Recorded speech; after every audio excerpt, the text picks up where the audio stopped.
All right, good morning and welcome to this month's lecture in our series of law school lectures here at the City Club.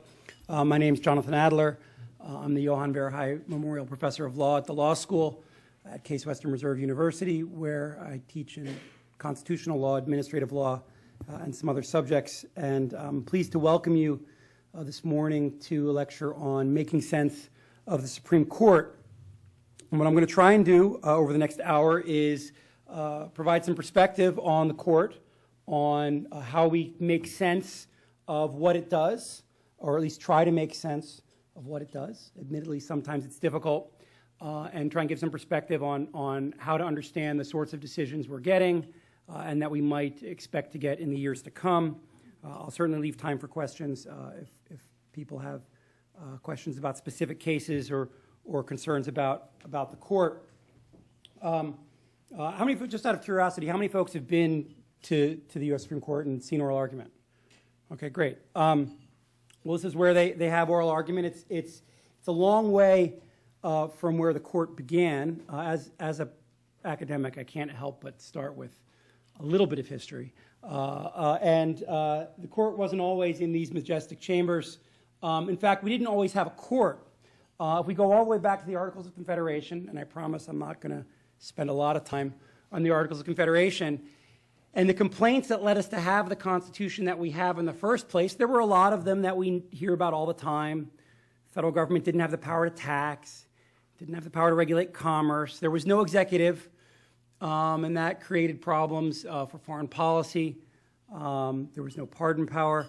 But one of the failings of the Articles of Confederation that led to the convention in Philadelphia was the lack of a judiciary.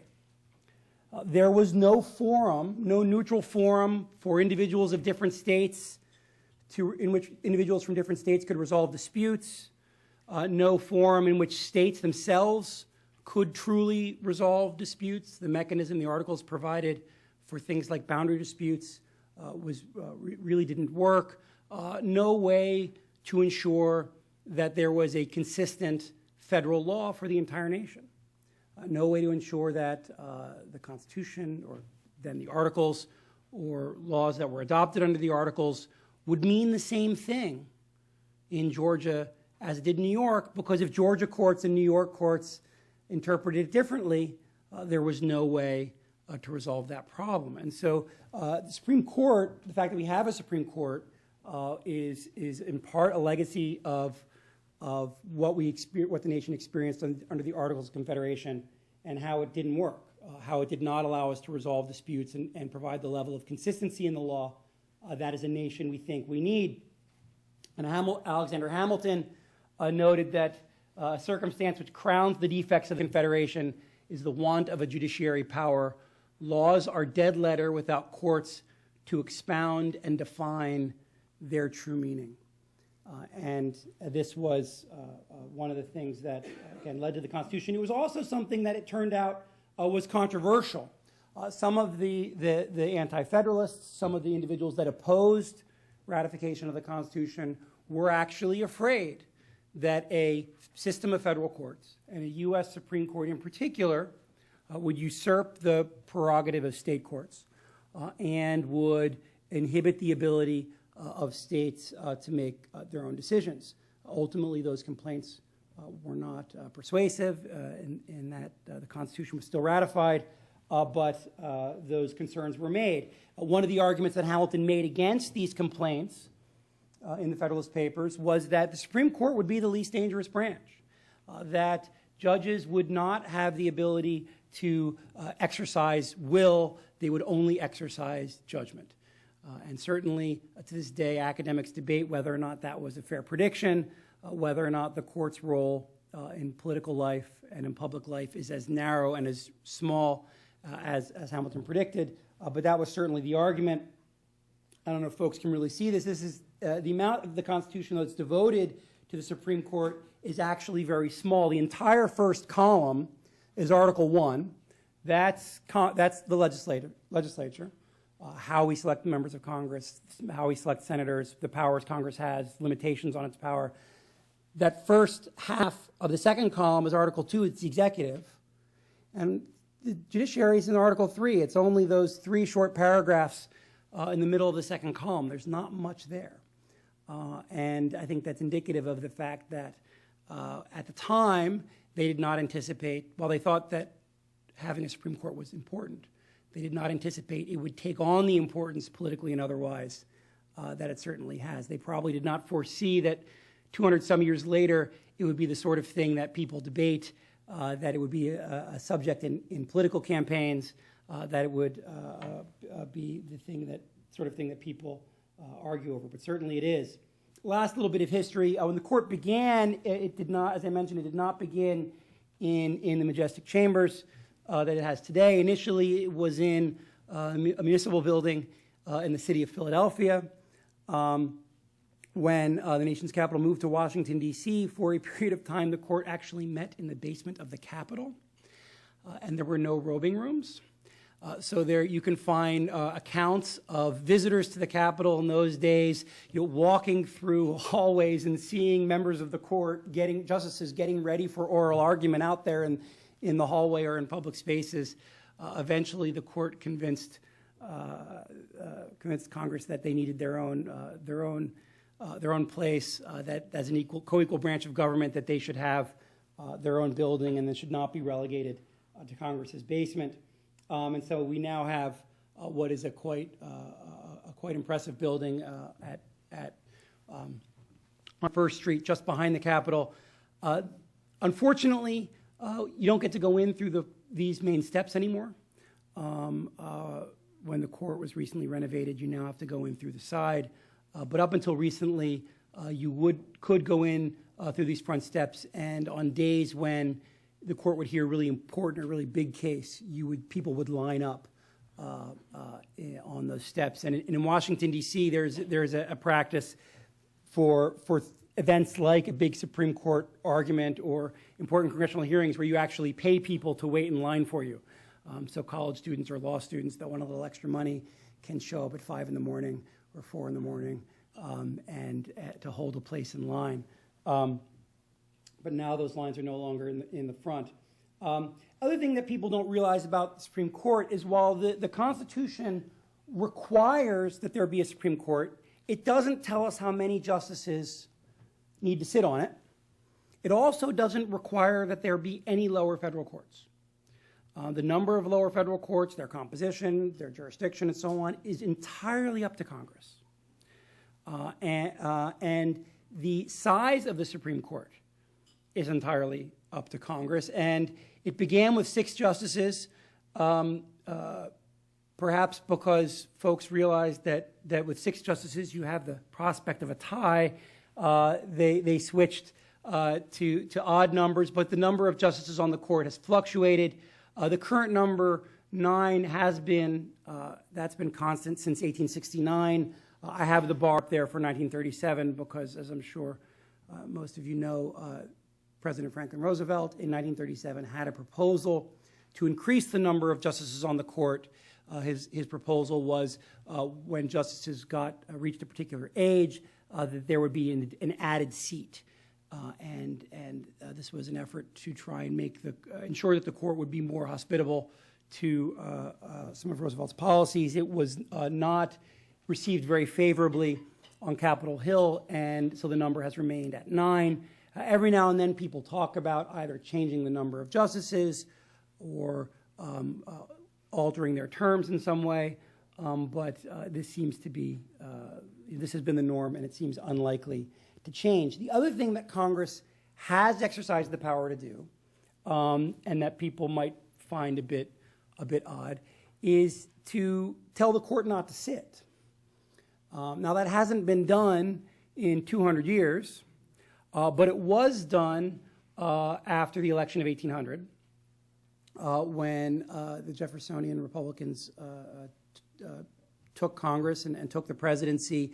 There was concern for a period of time that the court would overturn some of what they were doing, and so they had the court recess for a couple of years, which it did. And it turned out that the court didn't overturn what they were worried about when it eventually heard the case. But that hasn't been done in some time. Here's our current court. our current 9 justices. This is the way they are arranged, the way they sit on the court. Chief Justice Roberts in the middle of the lower row. They are then in alternating from left to right in order of seniority.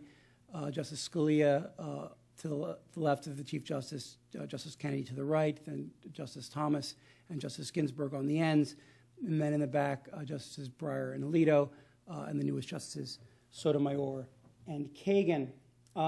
This is the group we have now, and when they were nominated and confirmed, 5 from Republican presidents, 4 from Democratic presidents. If you just look at the list and you look at the ages of some of them, I think it's fair to say that we are likely to see retirements at some point in the near future. There are 4 justices over the age of 70. There is no mandatory retirement age. Justices can stay on as long as they want, and some justices in the past have certainly stayed on well past their prime, but they choose when to step down. But most observers believe that with 1 justice approaching 80 and 2 justices about to reach 77, that it is certainly reasonable to think that we could get a retirement or 2 in the next 4 years. In thinking about retirements, though, one thing that's really interesting is that in the last 7 years, we've seen 4 new justices. We haven't seen that much turnover on the court in that amount of time since the Nixon administration. President Nixon named 3 justices to the court, and then President Ford named 1. We also went through a period of time from 1994 to 2005 where there was no turnover on the court. And that's the longest period of time where the same 9 justices sat continuously that we've ever seen in the nation's history. So we had this interesting period of unprecedented stability on the court, followed by not an unprecedented, but a fairly notable amount of change in that we got 4 justices replaced in a relatively short period of time.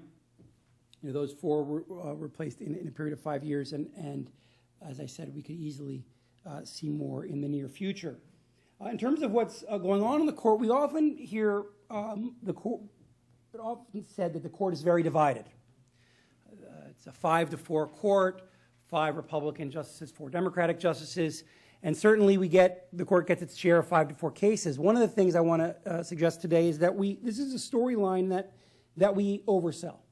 That when you actually look at what the court does, it doesn't appear to be that much more divided than it has been at other times in its history, and perhaps not as divided as we're often led to believe. Now, why would I say that? Well, because one thing we could look at is just the percentage of 5-4 decisions in the post-war period. And if we just group them by chief justices, we certainly see an increase in the percentage of cases that the court decides by a 5-4 margin. It was just under 12% under Chief Justice Earl Warren.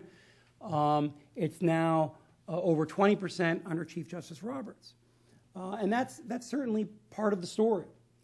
But some other things that are interesting as well. Since the Chief Justice has been, since John Roberts has been Chief Justice, we've seen an actual decline in the number of decisions, the percentage of the court's decisions that are 5-4, and an increase in the percentage of decisions that are unanimous, which is interesting.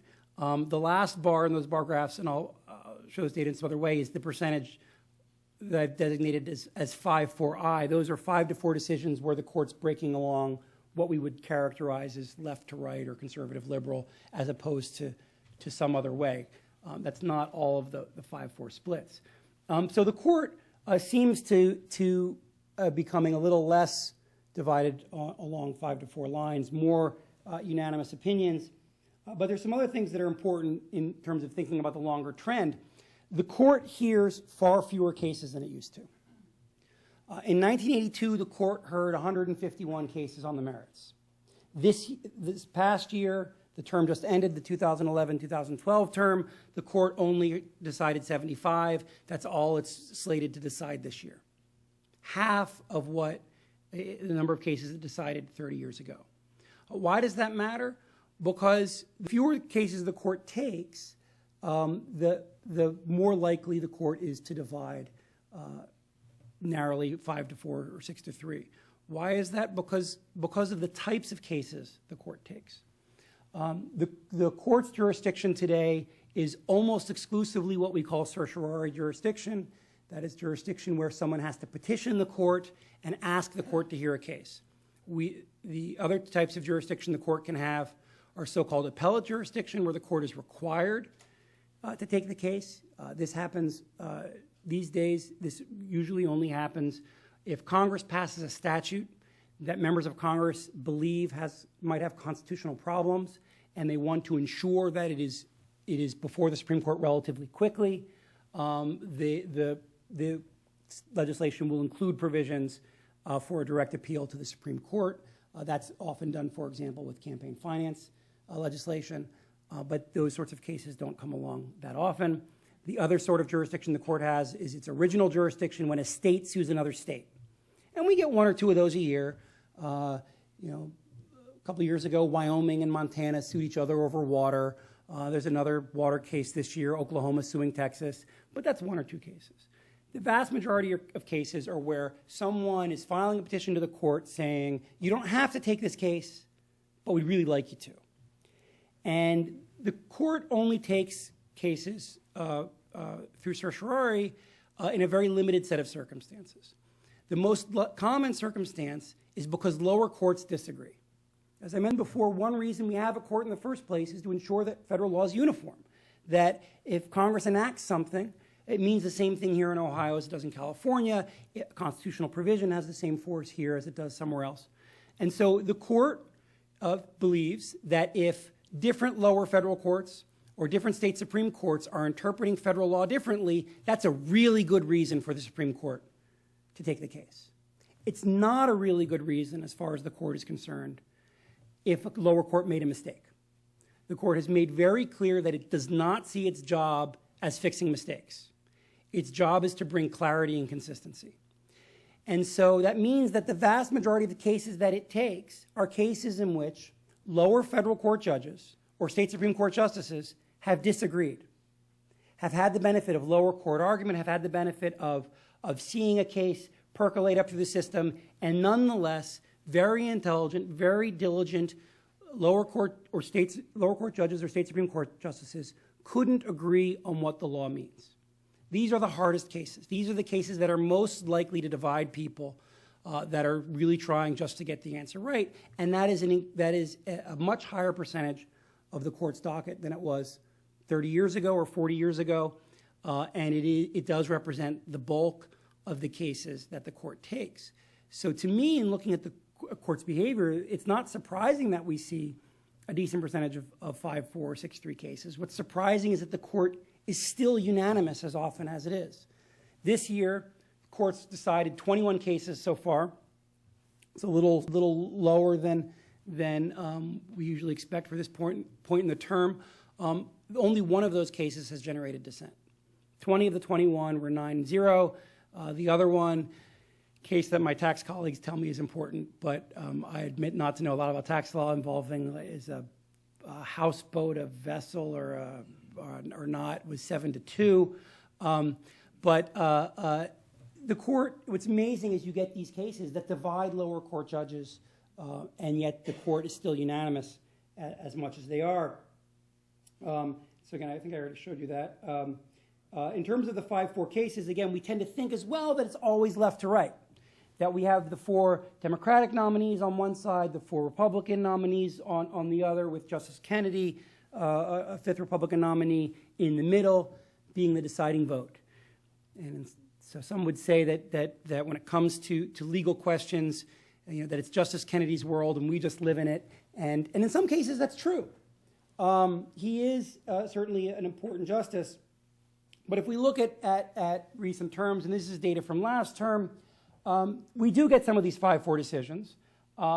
They represent about 2/3 of the cases that split 5-4, but about a third of the cases that split 5-4, the court splits along other lines.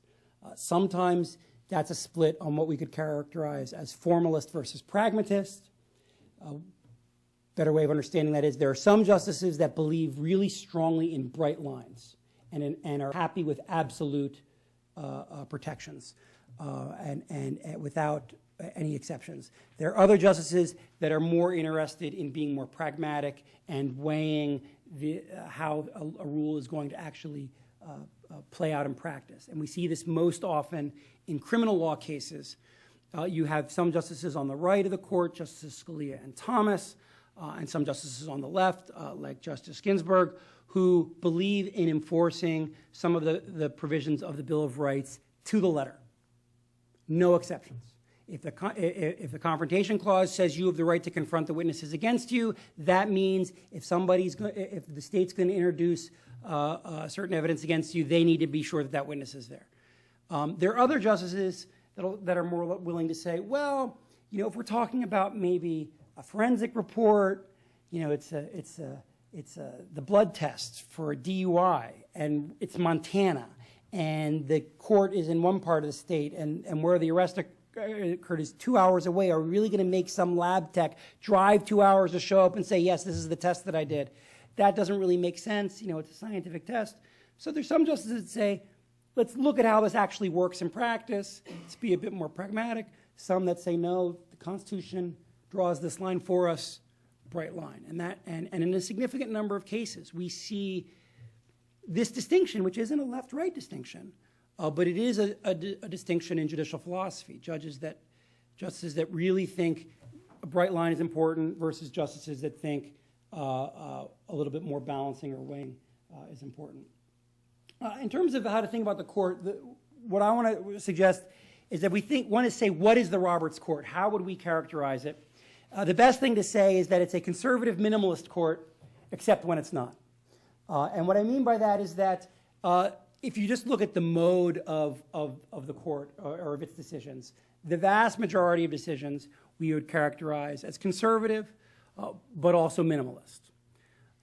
That is conservative, that we would think if we were trying to characterize things as left versus right, this is a court that definitely leans a bit to the right. Minimalist in that it's a court that tries to minimize its role. I say tries because it's clearly not always successful. And last term and this term are good examples of that. And because there certainly are exceptions, but it's a court that isn't interested, as a general matter, in creating vast new doctrines, isn't interested in discovering new causes of action or new areas of litigation that Congress hasn't clearly authorized, isn't interested in lessening the hurdles for standing, isn't interested in changing doctrine more than it has to. But I say except when it's not, because there are some exceptions that are notable and that are somewhat reliable, in the sense that there are a handful of areas where the court is not particularly conservative, and there are some areas where it's not particularly minimalist, and there are areas where it's neither. But we can identify what those areas tend to be, and they are in a small subset of the cases that the court hears. And in terms of the court being a conservative minimalist court, I think the justices that are the most influential right now in this respect are Chief Justice Roberts, in part because he's the chief, and the chief, being a Chief Justice, does provide John Roberts with some ability to affect how cases come out, authority to assign opinions. Anytime the Chief Justice is in the majority, he decides who writes, which means that if he wants there to be a narrow opinion in a case, if he's in the majority, he can hold that decision for himself. But then, as I also mentioned before, Justice Kennedy, because Justice Kennedy is so often the swing vote. First, just in terms of minimalism, and this is data that I like to show because it's surprising to a lot of people. This is data on the number of statutes, federal statutes, struck down per term, and the number of precedents overruled per term. And what's interesting, two things that are interesting. For those that are interested in court history, what's interesting is that we always talk about the Warren Court as being a very aggressive activist court, but the Burger Court, when Chief Justice Warren Burger was the chief, and Burger was appointed by President Nixon, when he was the chief, the court was actually more active in striking down federal statutes and in overturning precedents than it was when Earl Warren was chief. But what's interesting is that the trend in both overturning statutes and precedents has declined significantly since and is lower under Chief Justice Roberts than under any other Chief Justice, just in terms of the number of statutes it strikes down and the number of precedents it overturns. This might be one way to characterize the court as conservative. It's in some respects a status quo court, or at least it tries to be. Certainly some of the cases in which statutes are overturned are significant, but if you look at the full range of cases, this is a court that is more likely to leave a statute in place, more likely to leave precedents in place than its predecessors. And that's also, I think, a signal of its minimalism. It tries to not disturb statutes or precedents if it can, and as I mentioned before, this is certainly something that we know is part of Chief Justice John Roberts' philosophy as a justice. We talk a lot about how when he was being confirmed, he talked about a justice should be like an umpire calling balls and strikes. And everyone talks about, can you compare deciding a case with balls and strikes?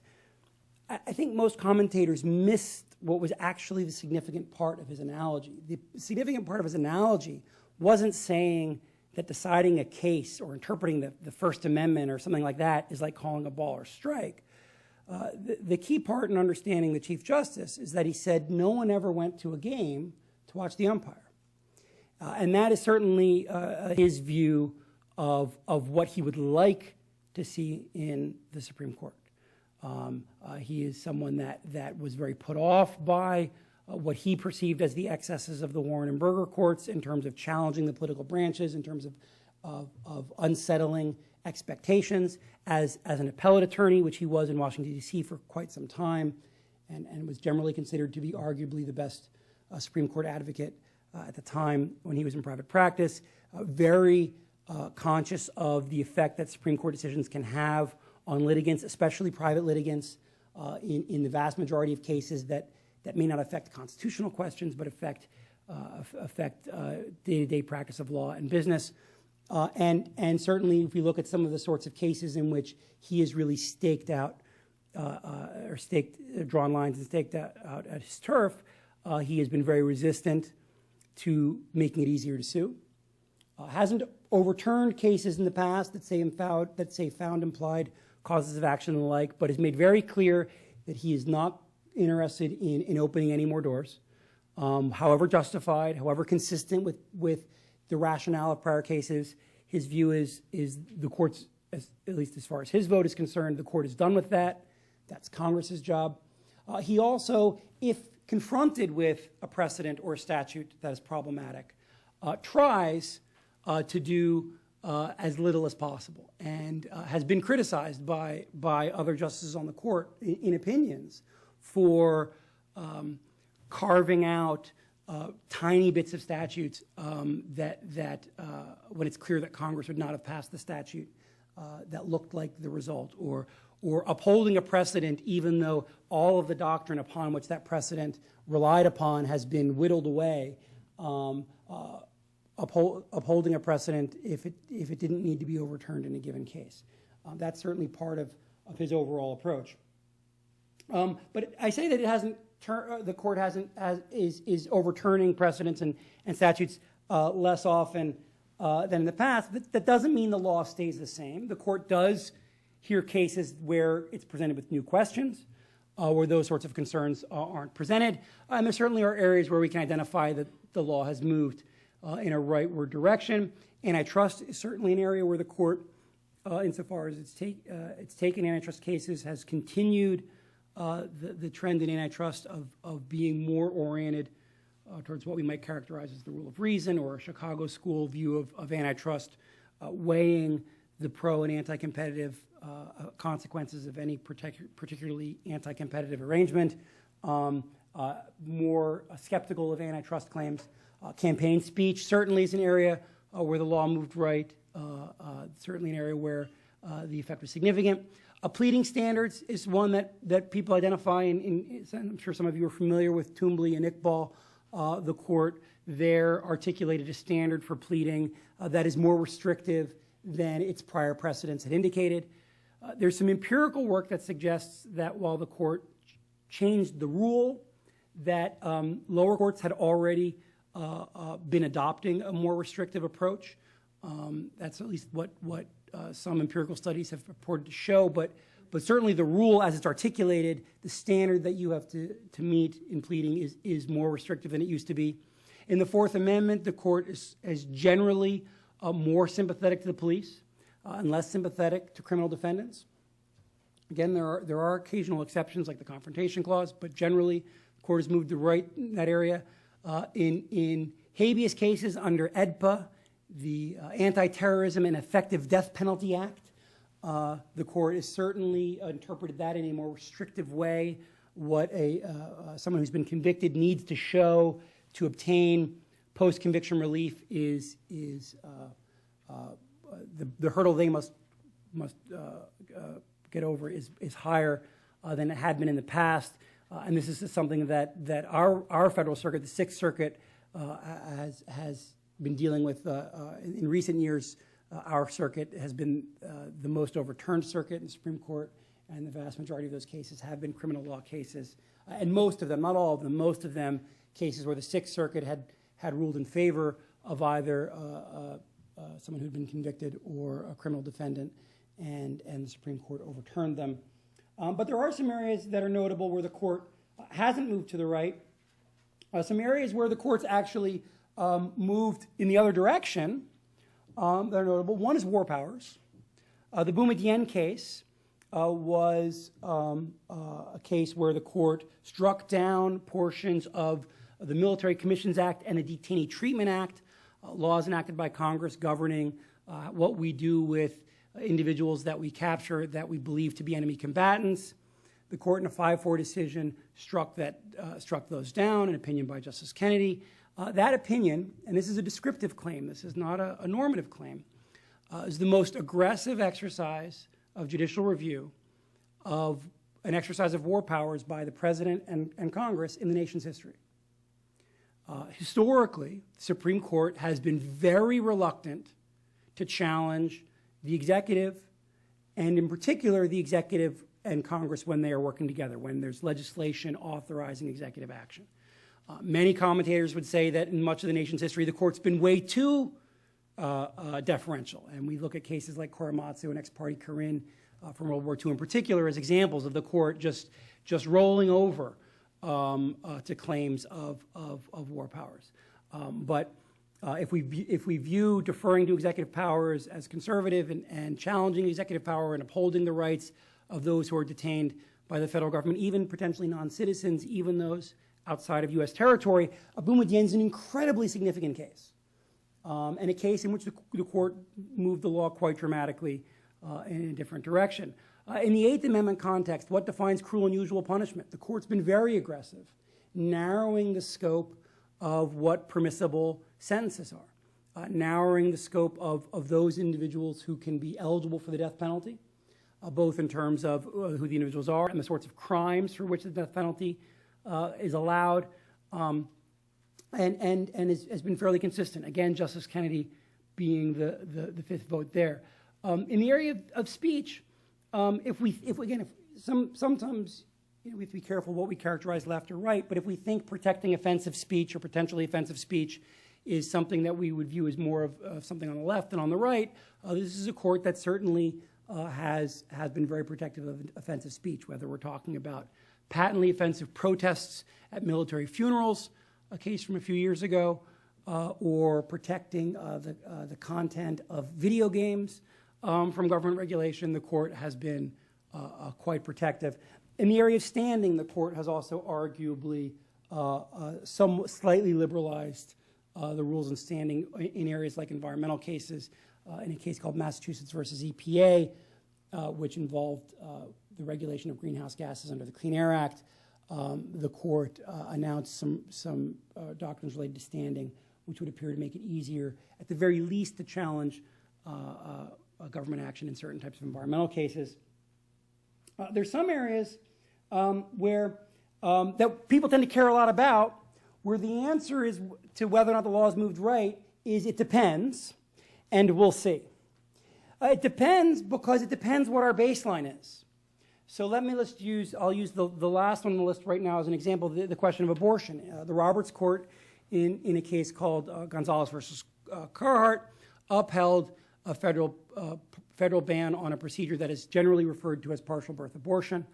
The court had several years earlier struck down a similar law, state law.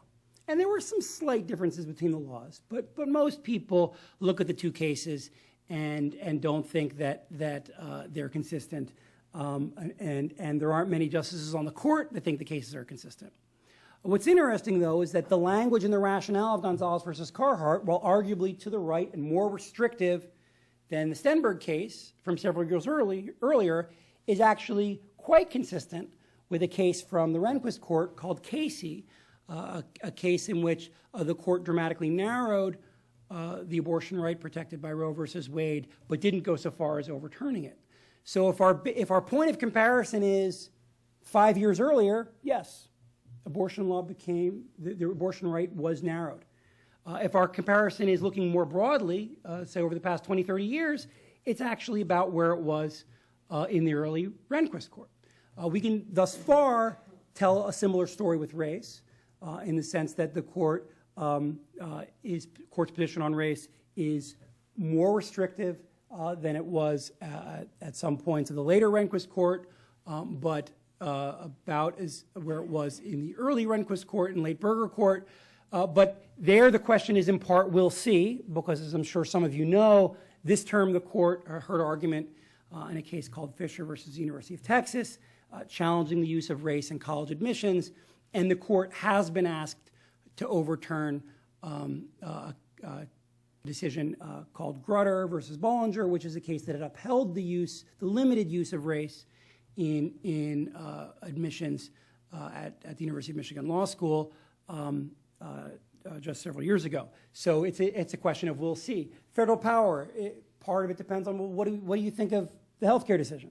Was that a case that expanded federal power, expanded it through the scope of the taxing power, or is it a case that narrowed the federal power because of the way it enforced the limits on the Commerce Clause and enforced limits for the first time since the New Deal on the spending power? How do you put more weight on that opinion or a case like Comstock, which adopted a very broad reading of federal power? So again, it depends on what our baseline is or what our point of comparison is.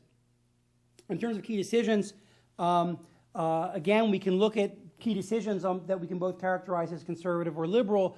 On the conservative side, I've mentioned some already, but Heller and McDonald are two cases that are notable, both involving the Second Amendment, which were, as far as the court was concerned, cases of first impression. The court hadn't really been asked to identify what it was that the Second Amendment protects. Does it protect an individual right? The only time the court had spoken to that before was a case from the 1930s in which the defendant didn't even make an appearance and in which the court did not really offer a clear rationale. But there the court held in Heller that the Second Amendment protects an individual right to keep and bear arms, and then in McDonald that right applies against the states through the 14th Amendment. We don't quite know how broad those cases will be in the lower courts.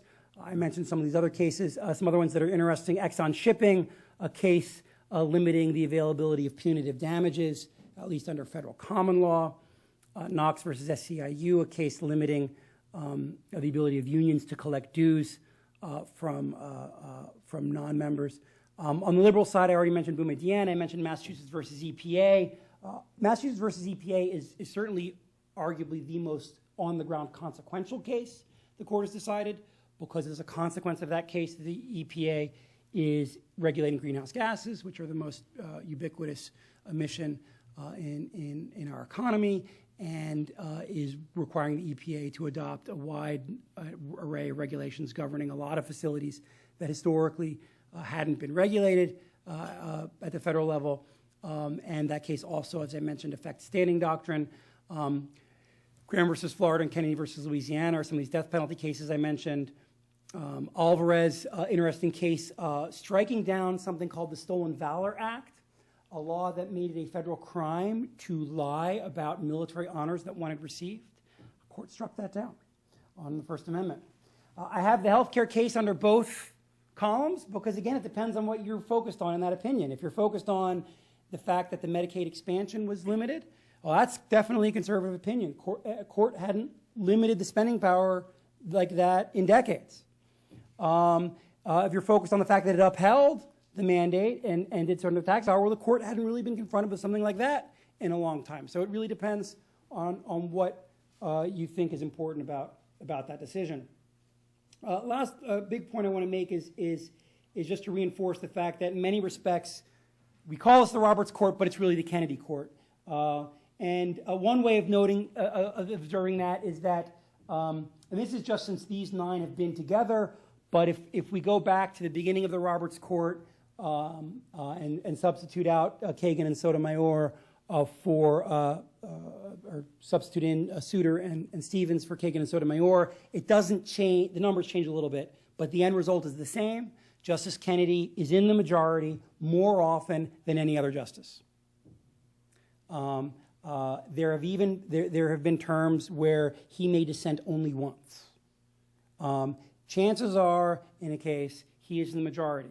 So in the last 2 years, Roberts 92%, Thomas 87%, Justice Ginsburg least often in the majority at 72%. But Justice Kennedy, more often than not, is in the majority. Knowing how he thinks about a given case is a better predictor of how the court's going to come out than anything else, and that's certainly worth noting. The other thing that's worth noting, too, is that the justice that dissents the most still is only dissenting in fewer than 30% of the cases, right? Pointing out that we focus on the 5-4 cases. They're the hardest cases. They tend to be the sexiest cases. I mean, I don't know about you. I'm more interested in, is the health care law going to be upheld, or what's going to happen with affirmative action, or the Voting Rights Act, or gay marriage than I am about whether or not a houseboat is a vessel. But the court gets a lot of these cases about, is a houseboat a vessel, or what the pleading standard is under a given statute, or how to interpret a certain jurisdictional provision. And the court is often unanimous on those in those cases. When we look at Justice Kennedy's jurisprudence, we actually start to understand, I think, some of the pattern of where we see what we would characterize as conservative and liberal opinions. When it comes to most criminal law questions, Justice Kennedy tends to be pragmatic and tends to be pro-cop or pro-state, pro-prosecutor. He tends to not be interested in rigid, absolute application of protections of criminal defendants. The one exception is under the cruel and unusual punishment clause of the Eighth Amendment. He is very concerned about whether or not we execute people that were juveniles when they committed their offense, or whether or not we execute someone that did not commit a crime that involved the loss of life. Very conservative generally on questions of federalism, very concerned about the scope of federal power, written quite a few opinions really emphasizing the importance of states in our constitutional structure. In most cases that involve states versus the federal government, that involve the scope of federal power, he will be on this against federal power. But he's also a justice that has a clear conception, or I hope it's a clear conception. Viewing from the outside, it's not always clear, but clearly there is something that Justice Kennedy considers to be at the core of individual liberty that drives a lot of his jurisprudence. And you see this especially in some of his opinions. You see it in the war powers cases, when he talks about the habeas rights of enemy combatants or alleged enemy combatants. But you see it in cases like Lawrence versus Texas, a case that struck down a Texas law banning same-sex sexual relations, where he talks about that there is this idea of liberty that's very core to our constitutional structure that must be protected. And so if a case is pitched at Justice Kennedy as implicating that sort of interest, there's a good chance he is going to side on behalf of the individual. He's not a big fan of tort litigation. He is more willing than some of the other conservative justices to, for example, hold that high punitive damage awards violate the Due Process Clause. Some of the other conservative justices think that there's no textual basis for doing that, think it's a matter of state law. Justice Kennedy thinks that's significant. I put First Amendment in both columns because if there's a First Amendment claim in the case, chances are Justice Kennedy is going to decide against the government. And that's true if you're talking about campaign speech. That's true if you're talking about commercial speech. It's true if you're talking about lying about your military record. It's true if you're talking about obscenely violent video games. It's true if you're talking about offensive protests at a funeral. It's true if you're talking about crush videos. You name it, Justice Kennedy is far and away the most speech-protective justice on the court. And it doesn't matter what kind of speech it is. It doesn't matter if it's a type of speech that we think conservatives tend to like, or the type of speech that liberals tend to like. The other thing that's notable is that in some of these areas, First Amendment clearly being one of them, and certainly cases that implicate what Justice Kennedy believes are at the core of liberty, Justice Kennedy is not at all moderate on those questions. He swings for the fences. He wrote the majority in Citizens United based on reporting about what happened behind the scenes in Citizens United. He is the reason the court was as broad in its holding as it was. According to reporting by Jeffrey Toobin, Chief Justice Roberts had originally written an opinion that would have held for the speakers in that case on much narrower statutory grounds. And Justice Kennedy wrote a concurrence that convinced the other justices on the right that no, the court should strike down the statute on First Amendment grounds. And we knew that was Justice Kennedy's opinion, because in the prior campaign finance cases the court had heard, Justice Kennedy had made very clear that he thought federal law was far too restrictive and that nothing should hold the court back from striking it all down. He swings for the fences in these cases. Liberty cases that implicate what he thinks implicate liberty, the same sort of thing. If it touches on one of these core concerns of Justice Kennedy's, he is not going to decide the case on the narrowest grounds possible. He is going to stake out his principle and is not concerned about the practical implications. In the healthcare case, he apparently was convinced that this was an unprecedented intrusion on federal power and also implicated individual liberty, and joined the 4 justices that would have struck down the healthcare law in its entirety. It was Chief Justice Roberts that salvaged the bulk of the law with his vote. Looking ahead, and I'm just going to mention this, and then I'm happy to take questions until Nancy tells me I have to stop. There are a lot of cases that are high profile, and that could certainly change some of what I've said today. One of the things about talking about the current court is it's a work in progress. These justices work together, but over time, they get to know each other better. They may change each other's minds. We've certainly seen justices, Justice O'Connor being a very prominent example, change their views of certain cases over time. Justice Stevens, same way. There are issues where he left the court with very different views than he joined the court. Also, as there is turnover, that affects the dynamic. Right? The court's a committee. And I'm sure any of you that have served on committees before know that dynamic, you change one person in a group of 9 or whatever, that can change the way that committee operates, what sorts of cases the court takes and how it decides them. But in just this year, we know the court's going to has some really big cases.